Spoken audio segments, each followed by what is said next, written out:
Movie की शुरुआत में हमें एक घर में जॉन नाम का एक घटिया आदमी अपनी स्टेप डॉटर के साथ इंटीमेट होता दिखाई देता है। लेकिन जोई ऐसी लाइफ से तंग आ चुकी थी। वो कई बार अपनी जान लेने की भी कोशिश करती है, पर हर बार वो नाकाम रहती है। वही जॉन रिटायर्ड सोल्जर था जिसे लड़कियों को टॉर्चर करना काफी पसंद था।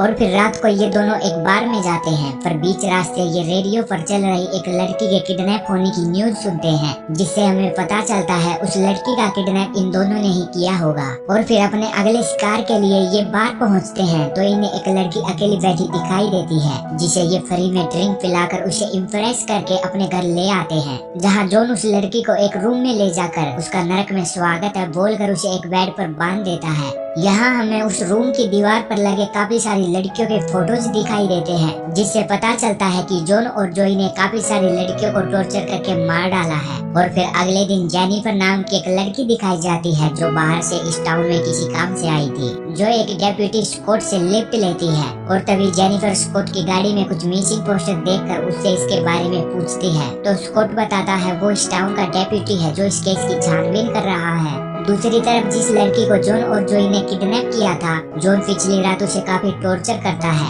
लेकिन अगले दिन जोई उसे बोलती है उसे उसके लिए काफी बुरा लग रहा है, पर वो कुछ नहीं कर सकती क्योंकि जोई जॉन से डरती थी। और फिर जोई उस लड़की के लिए एक फांसी का फंदा तैयार करके उसे दो ऑप्शन देती है, वो इस तरह जॉन का टॉर्चर सहे या इस टॉर्चर से बचने के लिए फंदे से लटक कर अपनी जान दे दे। ये सुनकर वो लड़की फंदे से लटक कर सुसाइड कर लेती है, पर जॉन अगर जब उस लड़की को मरा हुआ देखता है तो वो समझ जाता है ये जोई ने करवाया होगा, जिस वजह से वो उस पर काफी गुस्सा होकर एक कटर से उस लड़की की डेड बॉडी को छोटे छोटे टुकड़ों में कटवाता है। जोई को न चाहते हुए भी ये काम करना पड़ता है। इसके बाद एक लेडी कुछ बच्चों की कंप्लेंट करके स्कॉट को बुलाती है। स्कॉट उसके पास पहुंचता है तो वो बताती है कुछ बच्चे उसके घर अंडे फोड़कर परेशान कर रहे हैं। वो उन्हें अरेस्ट करने को बोलती है। वे बस शरारती बच्चे थे, इसलिए स्कॉट बच्चों को अरेस्ट करने से मना करता है, पर तभी वे बच्चे स्कॉट की गाड़ी के टायर की हवा निकालकर भाग जाते हैं, जिसे देखकर स्कॉट काफी गुस्सा होता है और वो पास में ही जोई और जॉन के गैराज जाकर गाड़ी के टायर में हवा भरवाता है।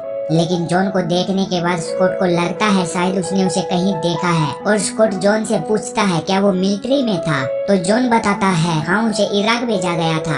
ये सुनकर स्कॉट भी बोलता है वो भी इराक में था, लेकिन उसका बैच अलग था। पर जॉन से बात करने के बाद स्कॉट को लगता है कुछ न कुछ गड़बड़ है। वो जॉन के बारे में अपने शरीफ और उसकी बेटी से पूछता है, तो शरीफ बताता है मिलिट्री से आने के बाद जॉन ने एक लेडी से शादी कर ली जिसकी 11 साल की एक लड़की भी थी, पर शादी के 2 साल बाद ही उसकी वाइफ ने सुसाइड कर लिया, जिसके बाद अब जॉन अपनी यंग गर्लफ्रेंड के साथ रहता है। यानी जॉन ने सबसे झूठ बोला था कि वो उसकी स्टेप डॉटर नहीं बल्कि गर्लफ्रेंड है। और फिर जॉन और जोई अपने अगले शिकार के लिए बाहर जाते हैं। बार में जोई को जेनिफर दिखाई देती है जो बारटेंडर थी, जिसके साथ वो बातें करने लगती है। लेकिन कुछ देर बाद ही जॉन एक लड़की को फंसा लेता है, तो जोई उसके पास चली जाती है। पर कुछ देर बाद ही जब जेनिफर उनके पास आती है तो जॉन उसे देखकर उसके साथ फ्लर्ट करने लगता है, जिससे कुछ देर बाद जेनिफर भी डेट पर चलने के लिए राजी हो जाती है। पर आज इनका शिकार एक दूसरी लड़की बनती है, जिसे घर ले जाकर जॉन उसे शौक देकर टॉर्चर करता है। वो उसे बोलता है मरने के बाद सभी नर्क में जाते हैं, जहाँ उन्हें काफी सारी यातनाएं सहनी पड़ती हैं,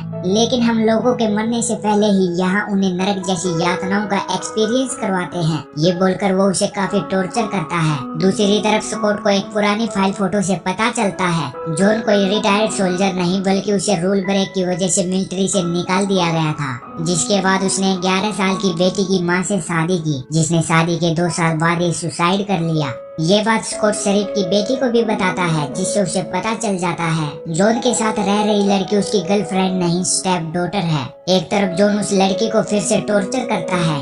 ये देखकर जोई उस लड़की को भी पहले वाली लड़की की तरह ही 2 ऑप्शन देती है, टॉर्चर सहना या फिर उसकी गन से सुसाइड करना। वो लड़की भी टॉर्चर नहीं सह सकती थी, इसलिए वो जोई की गन से सुसाइड कर लेती है।